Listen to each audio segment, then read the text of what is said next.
Asteroid of fear.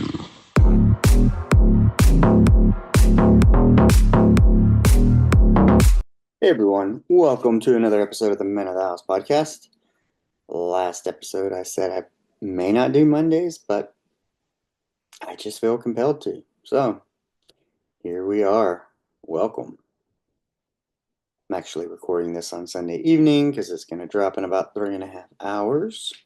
Monday morning, midnight, Central Standard Time. Yeah, do a little weekend recap because that's where we're at.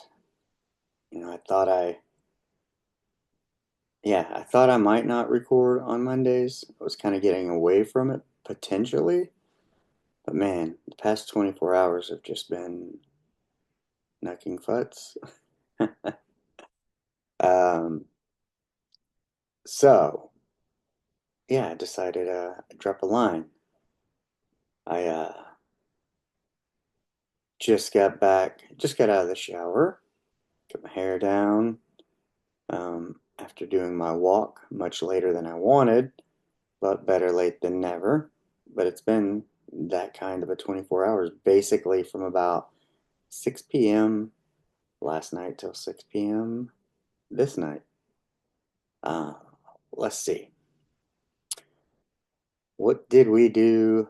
Oh, yeah, it was just yesterday, Saturday. Yeah, we'll start there.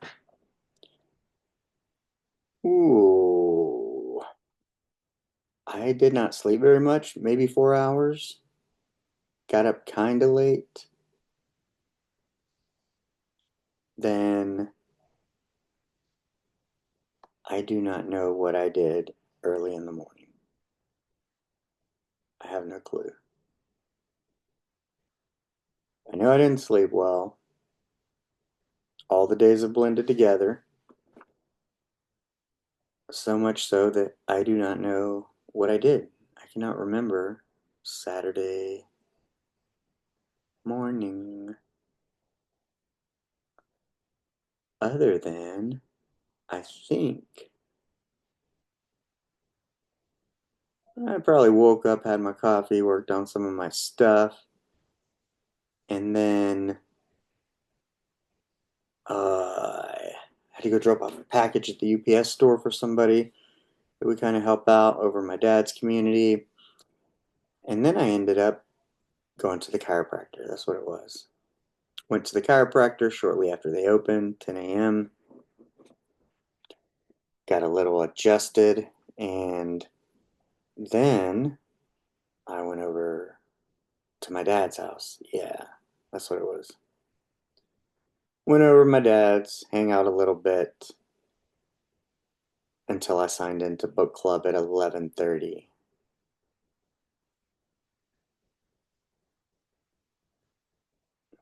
Hmm. Yes, that's what it was. Yeah. Now I remember. Yeah. So, coffee, collagen peptides, some Bubs Halo Creamer, uh, checking all my tasks that I normally check and do, make sure all my posts went out, etc., etc. Then I hit up my dad and we chatted for a bit, and then book club came along. I did that for hour 15, and then my daughter had plans. She had to go to it was like, I think it was her whole fifth grade class or a group of them went to see Wicked with the teachers, maybe like the math class or something. And so I had to be back by a certain time to care for Buck so my wife could take my daughter to the movies. So yeah, I buzzed out of my dad's after book club, came home so they could do that, and I would stay with Buck. But I think I came in. Oh no, I didn't.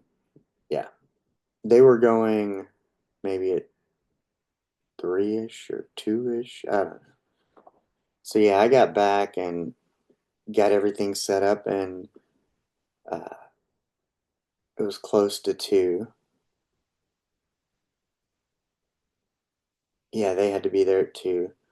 So yeah, about 1:45ish or so, I got everything set up for Buck and I to watch the Army Navy game. I'm a U.S. Navy veteran, YN3, and Buck is a '05 commander for the Navy, so we were definitely rooting for them. We talk about the times of him going to the games when he was at the Naval Academy, and his wife, who is no longer with us, she's from Maryland, there in Annapolis, because that's where they met. And we were discussing, I guess most of the games he went to were in Philadelphia, and they were playing this one in Landover, Maryland. So that was a little different. And we talked about that. We talked about all kinds of stuff over the game. But yeah, we watched the Navy spank the Army. It's a pretty good game. Uh, Navy quarterback, forgot his name, but I can dig it. Yeah, they did well. So we did that, and once I was, I think it was the fourth quarter, Navy was ahead. I was like, hey, it's still daylight. I'm gonna go get my walk in. So I did that. I took off walking, and while my daughter was at the movies, my wife was shopping, doing stuff like that. And once the movies were over, we all kind of met back up here because my wife was going out with a group of moms, have a daughter. She has friends. So all the moms get together sometimes and go out for a birthday or something. And I think one of the little boys who goes to school with my daughter, his parents own a club, like a little dance club. And so, they went out to eat and did that. And, for me, I was like, okay, I'm going to watch the Army Navy game. Check. I'm going to get my workout in. Check. Come 6 p.m. with my wife going out, I was not going to be able to go and watch the fights with my dad, which is kind of normal standard routine. That's what we do. That's how we spend time together. And it's something we look forward to, and especially because I took martial arts and he was a Golden Gloves boxer, state champ. So, yeah, fighting is something we both enjoy as well as like to watch. And so I wasn't going to get to do that. And so, like 6 p.m. rolls around, I'm tuning into ESPN Plus. I'm going to watch them at home. I'm going to work on my strategic coaching course because I had set a goal at the beginning of the week to finish it this week. And I think I still had like 3.5, 4 hours left. And I was like, okay, I'm going to watch the fights in between, like work on the course. Once the fights move over to pay-per-view at 9 p.m., I'll finish out the course. Maybe have some dinner with Buck, get my daughter situated, all that kind of jazz. And then I sit in the chair, I turn on the TV, and I hear my daughter upset. And it's one of these things of, I'm bored. I'm bored. Or like, text one of your friends. We don't mind them coming over, anything like that. And, nobody was answering her text or her calls. So she felt a little upset, isolated, and whatnot, alone, which is understandable. So I paused the fights and went to tend to her because, as a father, I want to see my daughter happy. I hate to see her upset. And, nobody was returning the calls or anything like that. So I was like, hey, my wife and my daughter were going to make Christmas cookies today, and we didn't have any frosting, any sprinkles. We have a metric shit ton at our house, but we're not at our house. And my daughter was supposed to go, or my wife was supposed to go by the Dollar Tree and grab some chip clips, and she could have grabbed some icing and sprinkles, or sprinkles at least. But yeah, that didn't happen. So, you know, I told my daughter, I was like, I was trying to talk to her. I was frustrated. I'm trying to explain life to her is that, we're behind it, but we don't control the other parents. what they let their kids do. It's near the holidays. We got 1 week of school left. Some people are doing all kinds of things, getting ready. I mean, you know, it's busy. I was trying to explain that to her, and I try to explain, hey, we're always on your side, your team. We want you to be happy. We're willing to do it, but we don't get to make all the choices. We only get to make whatever choices revolve around us or you. You're our daughter.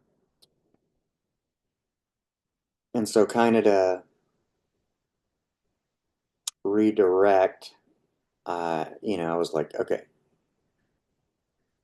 you can kind of stay spun out, kind of continue to spin out, or we can try to make the best of this. I go, let's go to neighborhood market and we'll grab some sprinkles and frosting, and I got to grab a few other things anyway. Let's go do that, and we'll bake cookies. And she's like, okay. So while my wife was getting ready, we made a run, did that, got all that, and I was kind of okay. She was turning it around, her mood was turning around slightly. I was able to talk to her, tell her, just kind of explain how things work in life. These little meaningful conversations. She's 11. She's capable of understanding certain things, and she knows when she feels a certain way. If she continues to spin out, she might throw a tantrum and then she regrets it. She feels shame about it. And she breaks down and says, she doesn't like when she does that, but sometimes she feels like she can't help it or control it. And so then that's when we have to work on that co-regulation. And so I tell her, look, you know that if you continue in this mood, you will spiral out and then you're going to feel bad about yourself. And, I don't like to use the word hate yourself, but that's kind of what it refers to is, when you're disappointed in yourself because you can't get it right or something frustrates you so much and you can't control your temper. And I told her, I was like, well, you'll regret it and then you're going to be upset even more.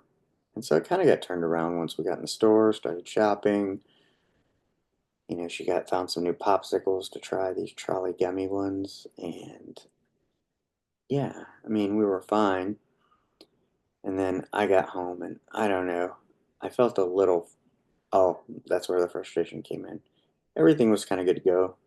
My wife was finishing up, getting ready.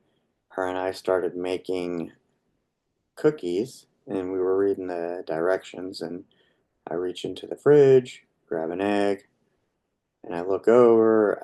I do something, and then I put the egg on the counter, and I'm looking for something, and I move to the left, turn around, egg off the counter, splatters. And I was just, I was already in kind of a mood because I want my daughter to feel better and make the best of it. And then this egg broke, and man, I just wanted to rage. I wanted to smash the cabinet. I had to take a few deep breaths and step away around the corner out of the kitchen for a moment because I was sitting there in my head going, you know, you're showing her what to do if you lose your cool. So yeah, I came back and I'm like giving her directions because I'm trying to empower her, teach her some of these things. And I'm like, what did I say? I I think I was kind of like, oh yeah. I'm like, we got to melt some butter. We got the egg. Well, I cleaned up the egg, told her to melt the butter and do it like little increments. And of course, on the last, it was like 30 seconds, didn't melt it all the way. So I said another 30 seconds. But then as soon as I heard a pop, I was like, ah, open it, open it, open it. Because I'm like, there's butter going to be everywhere. And there was. So after cleaning up an egg, now I got to clean the microwave, where I almost lose my cool again because it's just stacking. Frustration is stacking. But I don't, because again, I'm like, this can't happen. I do not want her repeating my behavior because sometimes your kids won't listen to what you say, but they'll sure as hell repeat what you do, your actions. They're always watching. And I probably stepped around the corner again, probably said a prayer, something in regards to I do not want to show her this, help me through this. And then it kind of came to me. I was like, well, this is an opportunity to engage, empower, teach her something. So I'm like, okay, I could just do it with haste and get it all done. But I'm like, all right, let's come over here. Let's start up the oven. Let me show you how to start the oven. Let me show you how to adjust the temperature. Let me show you how to set a timer. This is what preheating is. Let's read the directions. Let's get everything ready. So we did all that and let her push all the buttons and walked her through that and let her make the cookies. And then when it came out to making the actual cookies, it was like, hey, let's just showing her little tips, whether it's using 2 spoons, how to get a nice tablespoon for a round cookie. So it kind of, my mood eased up a little bit, and then I want to say maybe I checked on Buck or something, or she was doing something. I was hanging out with Buck, and then once the cookies cooled, she was ready to decorate, and I said, just leave them on the cookie sheet. That way the sprinkles and everything will kind of fall in there. I'm like, we already sprayed them with Pam. We got to wash them anyway. So just decorate them on the cookie sheets. And I hung out with Buck. We were watching, I cannot remember what, old programs, stuff from the 80s that he remembers. Mm. So I don't know if I went to get something for him, but I think I went in the kitchen. It was all clean, and my daughter was like, I, I washed the pans and cleaned the dishes. I was like, awesome. Like, thank you. It was quite shocking, but I was impressed, happy that, that's what I was. I was proud that the mood she was in at 6 p.m.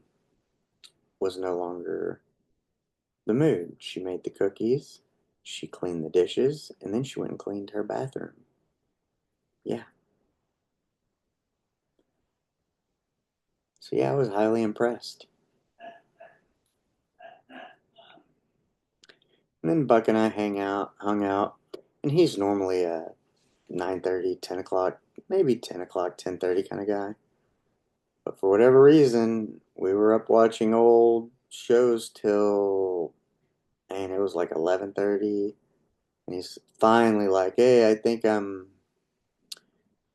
ready to go to bed," or maybe I said I was gonna lay down, and do you want your TV on or off? Do you need to be changed? That kind of stuff. And he wasn't positive, so I was like, "Well, we'll change you anyway. Might as well before bedtime." Didn't really have anything there, and then it never fails. Every time I put a new diaper on, it's like, I gotta go now. It's coming. Multiple times. Nothing. Check. Clean. Clean diaper. Oh, now I gotta go. So I gave him some time and I was doing this and that, the other. And I don't know if I had taken my melatonin because I was like, man, I have got to get some sleep because I have just not slept. And I've slept 4 hours, 4 hours, 2 hours, 55 minutes, past 3 days. And I think I'd taken my melatonin, and when all this kind of happened, when it's like, oh, I'm going now, because I was like, I'm going to take my melatonin by the time I get him checked or changed and set up and everything, uh, it'll start kicking in, and I can put him to bed and I can come to bed, wait for my wife to get home. But yeah, that didn't happen because he's like, oh, I got to go. And so then I got to give him 15, 20 minutes to sit there and Meanwhile, melatonin's kicking in, but I can't go to sleep. So, yeah, that was that. And he ended up with nothing. And then it was kind of like, oh, he thinks he hasn't had a bowel movement in 3 days. So I'm like, I'll fix you some Marilax. And then it was like something else with this or that. Like, it's probably 12:30. Hey, hello, I need this or I need that. Or I'll come in and be like, yes, what do you need? What can I help you with? It's always something trivial, but that was that. And then my wife came home. I went to bed at 1 something. Got up at 4. I did not really want to get up at 4. I wanted to sleep in, but I just have not been sleeping well lately, even with 7.5 milligrams of melatonin. And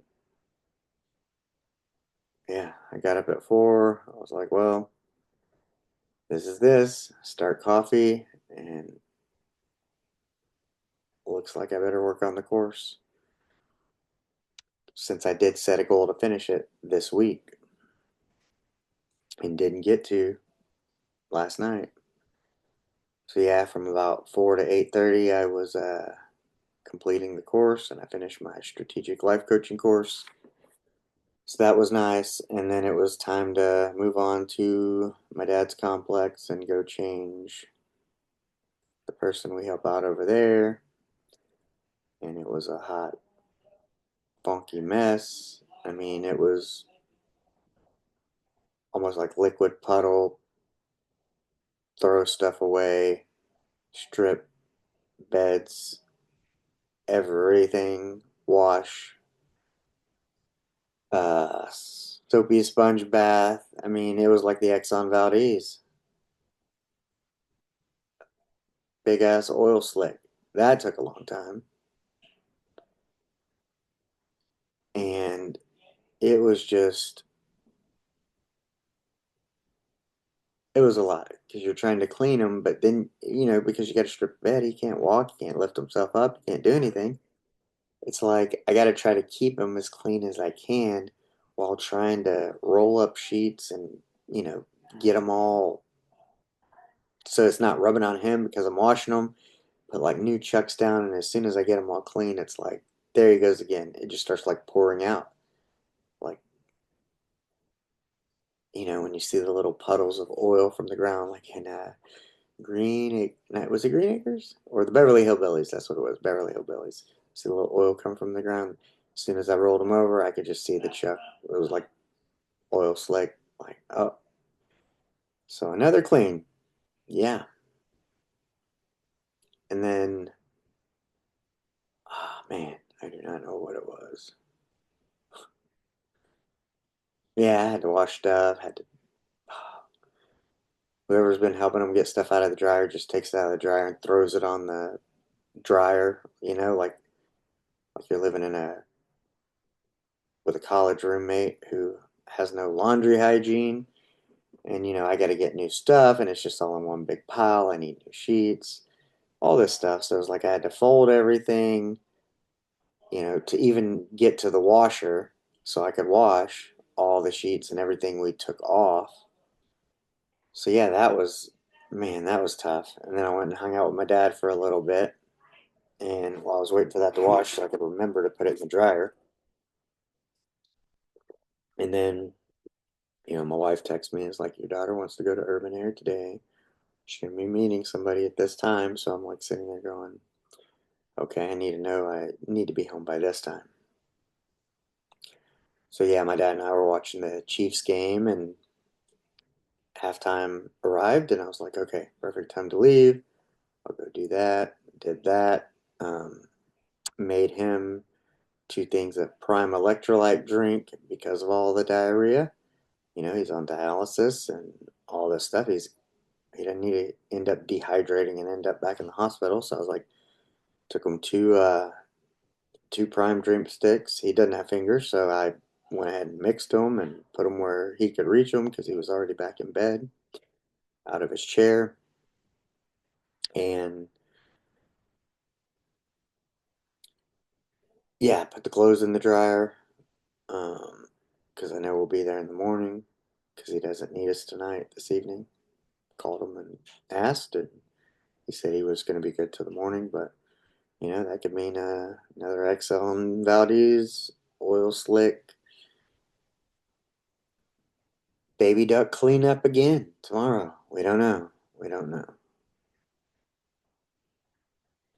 But I was prepared after my walk. I was already sweaty and dirty, still wearing everything from this morning. I'm like, ask my dad, hey, let him know, are we good to go? So I can just get in and because I'm already exercise mode, so I'm already kind of pumped. It's like ready to accomplish shit, ready to get stuff done, so I can hopefully get some damn sleep tonight because it's starting to catch up with me a little bit. Get a little ornery. So he um probably just heard my daughter yelling in the background. Even though I have a recording in progress sign. Some people just have no wherewithal. And we'll speak about that. That's one of my pet peeves, whether it's wherewithal or entitlement. But yeah, so we get here, and then, there's these battles back and forth. My wife thinks my daughter needs to do this certain homework assignment before we go, and we're like getting ready to go. My daughter's hungry. She's trying to talk to one of her friends to see if one of her friends can come. She's meeting one there, but she wants this other one to come. Um, she's meeting a little boy who is in her class, but he's grown up with her and come to all the birthday parties, so it wasn't abnormal. But she was seeing if one of her other friends could come, and we're trying to get this assignment. She's hungry. She's making herself some shells and cheese, and she's still got to get dressed. And man, it was just a lot going on, because this is between 2 and 3, and we need to leave by, like, let's say 2:40 to get there at 3. And then, like, hey, if this other friend can come and we have to go pick her up, we're gonna have to leave even earlier because we're meeting your other friend at 3. And I asked her for something and she got all frustrated, and she's like, "There's just so much going on," and I'm like, "There is. Why don't you try my shoes on for a minute? Because I'm having to deal with you too and your frustration on top of everything I've got going on." But we got through almost unscathed. But it was like right before I left, my wife's like, Locke wants to go on the computer, and I'm gonna put him in his computer chair. And I'm like, I don't want to argue. I don't want to argue in front of Buck. But it's like, argue at my wife in front of Buck, or tell her, no, no. PT and the nurse said, no, he belongs in the wheelchair, whether he likes it or not. He doesn't like it. But that doesn't mean we appease him, that we forego safety to appease him. I was a clinic manager, and if you have a Midas, something happens and you have to fill out like a Midas report, a incident report or something, you're going to get fucking hammered if you did not follow the protocol, the instructions, the rules, things that keep you from liability and risk and potential further danger. You can probably see my eyes light up. And this is exactly why I'm doing this episode. So I was like, and I'm like, I don't want to argue about it. So it's like, I have to be frustrated and bite my tongue and kind of go along with this. And it's like, uh,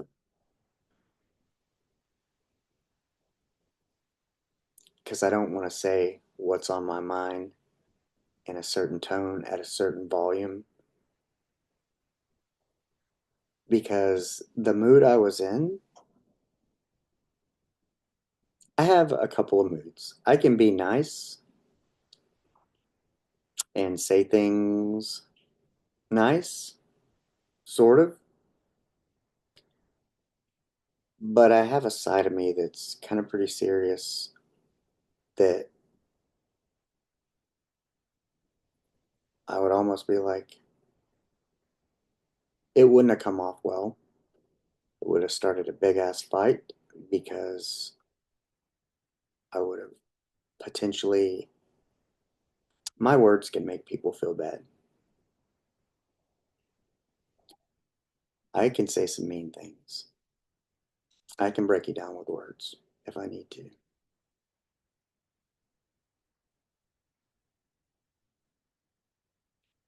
And that's the mode I was in.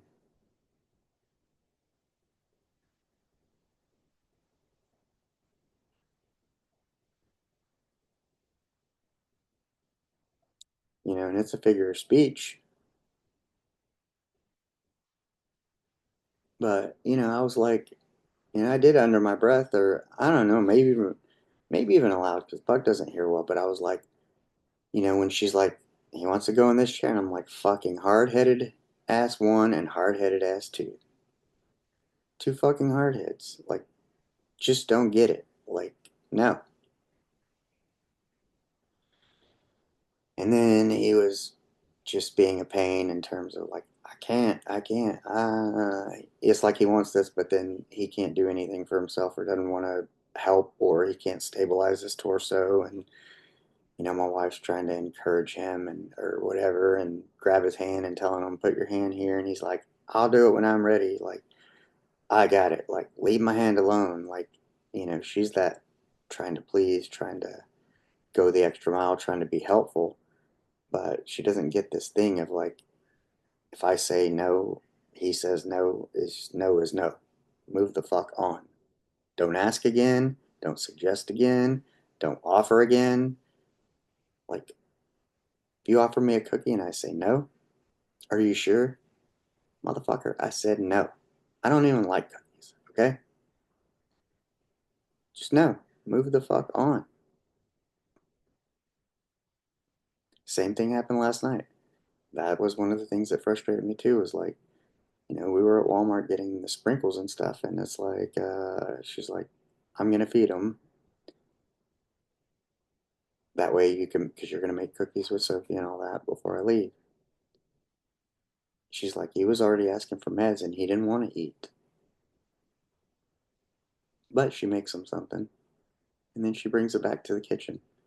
I'll just cover this up or put it in the fridge later in a container. He didn't want it. Well, if he told you he didn't want it and you insisted and made it anyway, like, I just don't get it. I don't get it. And that's where my frustration lies. Like, whether it's my wife, whether it's Buck, whether it's somebody I've worked with before in a clinic, like, the rules are the rules. Just follow them, especially when it comes to safety. You know, you want to give a little leeway. I don't mind giving leeway. I'm flexible when it comes to like a lot of things. But there's just some things that are non negotiable.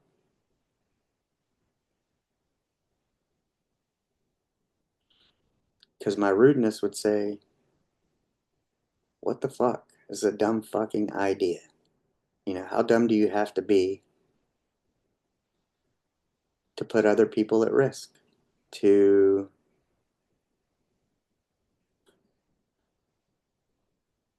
go the opposite direction of healing or progress. Things are set up a certain way to help you progress in steps and increments, like working towards a goal. And his goal is to walk. Well, there are some things that are not in the process. you know, because they're not safe, and that's not what they're used for or meant to be for. So again, like I said, there are some times that you don't need to think for yourself. You know, depends on who you're talking to, how you know them. If you know they're serious about what they're serious about, like I am, like just no. No means no. I mean, it's the same way. Like if we go to a restaurant, we've gone places before with, let's say, family, and if I don't want to eat that kind of food, then I don't eat. And then it almost causes an argument. Well, I don't see anything I want here. So I don't. So what's the point? Why waste the money on it? Why pretend? Why pretend? But the whole thing is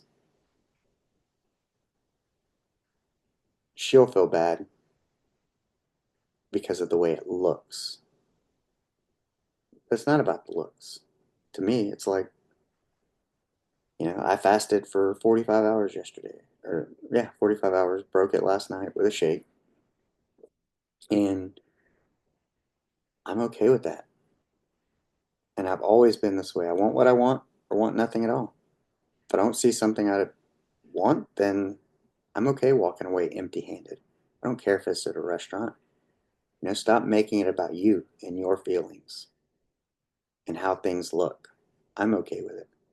I'm here for the conversation. I'm here because we're all together. But if you think I'm going to do something I don't want to do just to please you, or just because how something looks, because you think it looks off, not happening. So, yeah, we get like that sometimes because that can be difficult. But, if you've ever been a manager in healthcare, sometimes you got to be. Deal with doctors who think they're all that in a bag of chips. No social skills, no leadership skills. Probably met a couple handfuls of good doctors, and the rest have just been kind of,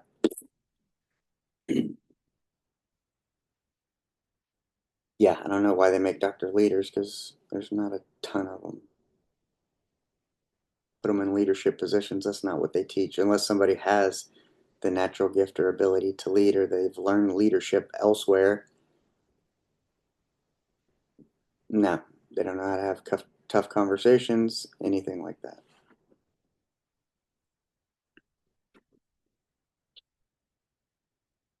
So, yeah, that was a little point of contention. Needless to say,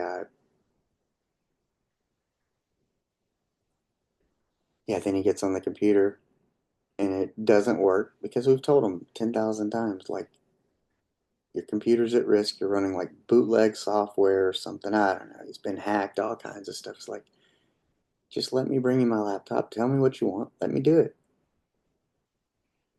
Instead, you want to sign on, have trouble signing on. Nothing wants to work. Nothing's supported. Like 10 minutes, he's like, I'm turning the computer off. My wife's like, you know, I think she got him to turn it back on because he wanted to research banks after the whole banking fiasco. And having to shut that down.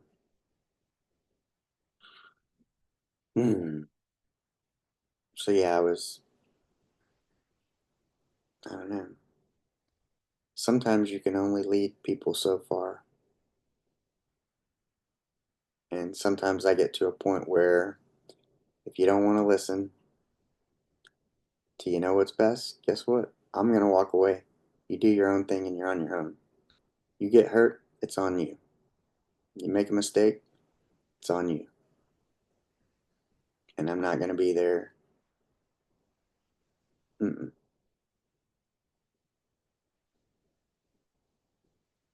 Yeah, I was irritated. And it all kind of like stacked and led on, and trying not to lose my cool. And so then you just bite your tongue, but it comes out in little quips. We finally got out of there and made it to urban air so she could hang out with her friend and jump. And you know his dad brought him, so that's kind of why I went, because I knew the dad. Met him a couple times whenever he's brought his son over to our birthday parties and stuff. So it was nice to get and sit and talk to another dude who wasn't 97 years old. Although I love talking about, but there's just some things that don't compute relationally. So yeah, it was pretty cool to sit and talk to him and tell him about, kind of vent a little bit, just talk, get stuff off my chest a little bit, tell him about your peak performance partner, and kind of tell him what I'm up to. And like I told him, I was like, thanks for listening, because I was like, hey, it's important that I do this, that I'm able to talk about the business I'm going to start. One, it's kind of like you're making that public statement, hey, I'm doing this, expect to do this, but I'm going to, and I accomplish my goals, I do what I'm going to say. But also getting comfortable talking about it. It's like when you start a podcast, for a long time I had a metric or a goal of tell one person today about your podcast. Get you comfortable talking about it, you know, push away the imposter syndrome. And the same with coaching. It's been the whole same process. And therefore,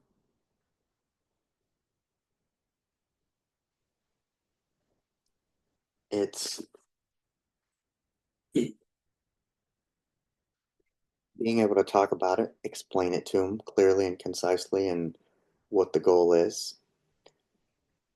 That means it's well thought out when you can speak about it with a stream of consciousness, sort of, and you know, you know what you're saying, and it makes sense to the person who's listening. So yeah, I was like, thank you for listening, blah blah blah blah blah blah. Blah. Yeah, that's just small talk. Blah, blah, blah. Yeah, we got to talk about different things and people's awareness, and speaking of how people are so fucking unaware. My daughter and her friend were, there's that punching bag arcade game they had this at this place, and the other side's the bottom part's a soccer ball. So you have a punching bag up top, soccer ball near the bottom, and it like swings open, kind of, and you can kind of get this maybe like a couple step start, almost like a punter, or like you're kicking the soccer ball for I think it's a penalty or something. It's like at a standstill. But then this organization, this establishment, so well thought out, they put this, they put a kiosk where you would buy a gaming card to the right of it in this small little. And so when there's people in line for the card, when they kick that thing out, you have nowhere to step to so you can kick the ball because it swings out to the side. And so you actually need to start from the line that goes to the card seller and not the actual machine, because you're kind of going that way.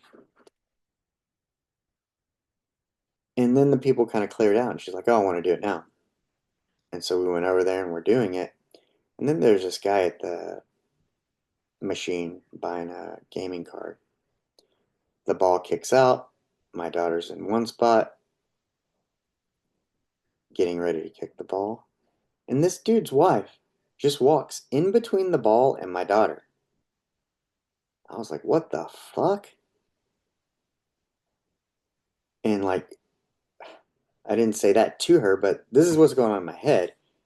And I try to call her or say her name or something. But I just fucking tapped her on the back, the shoulder. I don't give a fuck if her husband's there or not. I said, hey, look, like, you're in the way. Like, just cut in front of people, no fucking wherewithal. You know? Like, I'm like, look, oh, I mean, she apologized, just like, mother, save and keep your apologies, learn some fucking awareness. Not just for me, for the rest of the world. People are so in tune to themselves and have no idea about anything outside themselves. It's me. It's hard for me to get that because I'm a server. I like to serve people. It's not all about me. And I hate fucking entitled people who it's all about them. There's nothing there's nothing more unattractive, despicable, make me want to vomit than an entitled person. I just want to whoop their ass. I fucking hate entitled people. Yeah, we're going explicit on this one. Because it's how the past 12 hours have been. Explicit. With a few reprieves here and there. Yeah, so the lack of sleep doesn't help. But people just in their own fucking la la land, being selfish, narcissistic, me, entitled. Man. Hmm. Ah, I went and saw a rock show Friday. I went and saw Reverend Horn Heat. They came to my town. First time I ever saw them was at the Edge in Florida, Orlando. I think I was in the Navy, A school. I saw them again in '97 at Warp Tour in Pompano Beach. Probably saw him in Dallas a couple of times. And now he came to my hometown to a little barbecue joint, so that was cool. There's no shows ever come here. There's not a lot of good music venues or live music. And so I was like, for one time, I don't have to drive to Dallas and back. So, like, 3 to 4 hour drive. I can be home not at 2 or 3 in the morning, be home at night. So, even though I was tired, hadn't slept much, it was rainy, yucky days, I was like, I'd be dumb not to go. You need to go. Go do this. So I did. But there was a guy to the left of me, too. I was like, this motherfucker just. Yeah, it took him a minute. Like, he kind of stood in front of me and was like, until he kind of turned around to look at something, and I gave him a look, and he's like, oh, sorry. He realized, like, he's in front of me. I'm like, oh, no, you don't. Oh, no, you do not. Motherfucker, I was here first. I'm in my spot. I'm 5'5". You're 5'8", 5'9". Don't fucking stand in front of me. Come on. Yeah, that was cool. I enjoyed that. And the other thing I noticed when I looked around, as of today, I'm down, man. Actually, by now, I just weighed myself before because I've been kind of fasting most of the day. I think I was at 59.4, 59.6, maybe 59.4 pounds I've lost total. But it's actually going to top 60 because I think I was, man, I do not know if I was 153. It's 154 this morning. Oh, 152.8. So 152.8. 152.8. Go calculator. Hey, all right, 60.2 pounds. I am down. Speaking of that 60.2 pounds, I was looking around at this show and I'm like, hmm, there's some busted ass fucking people here. It's the whole world missed the memo on counting macros. Don't know what a fucking portion size looks like. looking like that meme in, there's like one on Instagram. It says like when old fat dudes try to wear skinny jeans and it's like a pug or French bulldog with a pair of skinny jeans on and there was just some fucking ridiculous looking people there. Like, in terms of, I notice it out in the world more as I go everywhere. Just unhealthier. People just don't want to do, they don't want to do the work. I just, they want the results. They just don't want to do the work. They don't want to do what's required. You got to track your calories. You got to know your macros. You got to watch what the fuck you eat. You got to exercise daily. It fucking takes work. Oh, I don't have time. Bitch, you got time to scroll on TikTok for half an hour. You got time. Could have got a walk in. Could have done this. Could have done that. Yeah, come on.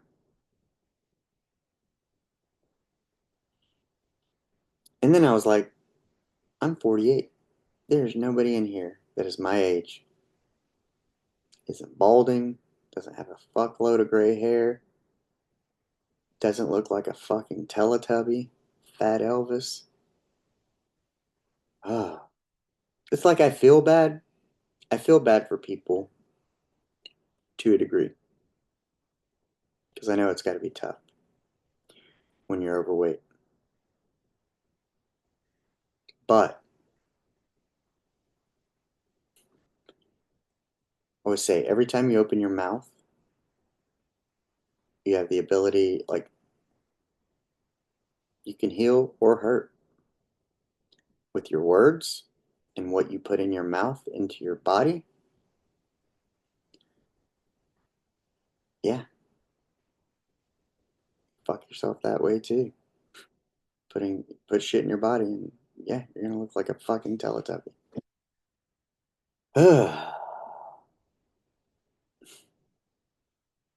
You can be kind to somebody with words, or you can break them down. Make their day, or make them feel super inadequate and less than. I'm on the choice of the others. Feel good, helping people reach their goals, but I feel like I have to point this out and be honest about it. Yeah, I told my wife, I'm like, you're lucky. You got a 48-year-old that does not look like a 48-year-old who cares about his shit and his metrics and his weight and all this stuff. Um, because we've been together 18 years, but you went back on the market. Yeah. Mm-mm-mm. Slim pickings. But hey, I was 213 pounds. I got a picture on Facebook and Instagram. I posted at 205, and look at my gut. Yeah, I was a fat ass too. So, I'm not trying to make you feel bad. I'm trying to tell you the truth. Sometimes the truth hurts.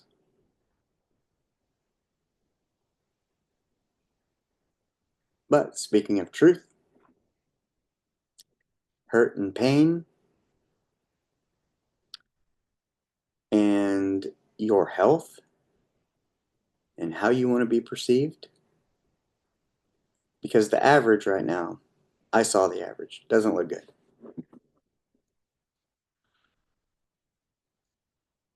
If you want to make some changes in your life, you want to transform, you want to do something, hit me up.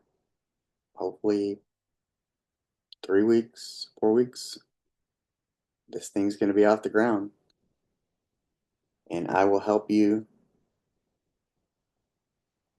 with your awareness. I'll help you not to be a piece of shit. I'll help you not look like a Teletubby, but you got to want it. I cannot want it for you. I cannot want it more than you do. But when you're ready and you want it, hit me up. I'll help you out.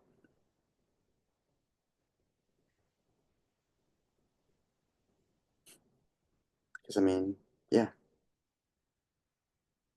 Nobody ever says, I want to wake up with less money, more fat, and all kinds of stuff. But hey, it's like if you're tolerating it, what you permit, you promote. I had to make that abundantly clear too, with whether it's computer chairs or any of that stuff. Being respectful, disrespectful, like that's why I don't let people disrespect me. What you permit, you promote. And that's not fucking okay with me because I have self respect.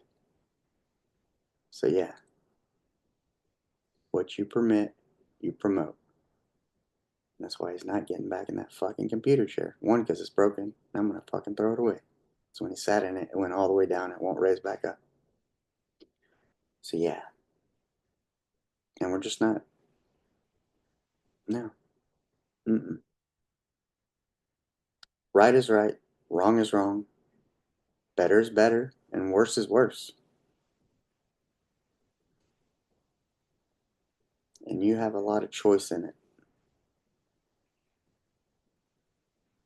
All in how you treat yourself, feel about yourself. My self worth was really low, but I worked to get it back with that 60-pound loss. But that's why I can confidently sit here and say, yeah, out of all the people in that venue, I was definitely top five in guys, you know, in terms of being 48, looking the way I do, being thinner than everyone else, more aware, sober, not fucking drinking and doing other dumb shit there. Um, yeah, I was the catch there. But it's reminded me of who I once was and what I'm about and pursuing excellence, what I'm capable of. Yeah. And the fact that I'm not just not gonna take shit from people in terms of disrespect. Like, mm-mm. Nope. You give a fuck who you are.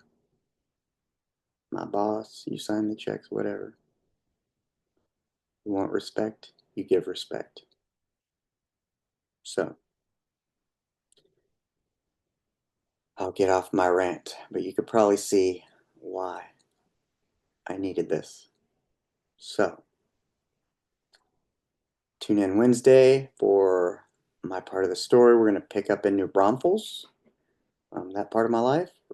And when I left, when I broke up with my now wife and moved to New Braunfels, but eventually we linked back up. So you'll want to tune in and hear that. uh, but yeah, I got to get all this uploaded. It's already getting late, and I would like to sleep tonight. And um, I'm sure I got a full day tomorrow as well. So on that note, everybody, I hope you have a I hope you had a great weekend, and I hope you have a great week, and I hope you get some sleep tonight, and all goes well. And reminder, you want to make a change, you want to transform, hit me up, DM me, whatever you need to do. We'll figure it out. Because I think I'm actually about to start coaching the little boy's dad. I need a couple of free clients to start practicing, and he has a change he wants to make, and I'm excited to hopefully help him make it. Yeah. So kind of worked out in a roundabout way. And I'm on I was in the storm for 12 hours, and um, now we're back. So hopefully the storm doesn't continue. Hopefully I get some sleep and tomorrow goes well. I start, crunch time. I got 9 days before my next business coaching. I got to knock out this website and just put the pedal to the metal, get it all done. All right, guys. Until then, go out and be the person that you would want to meet. Yeah, get some fucking awareness. Unless you want to meet fucking shitty, entitled people, then Yeah. Go out and be the person that you would want to meet. And those aren't the fucking people I want to meet. So, till next time. Peace.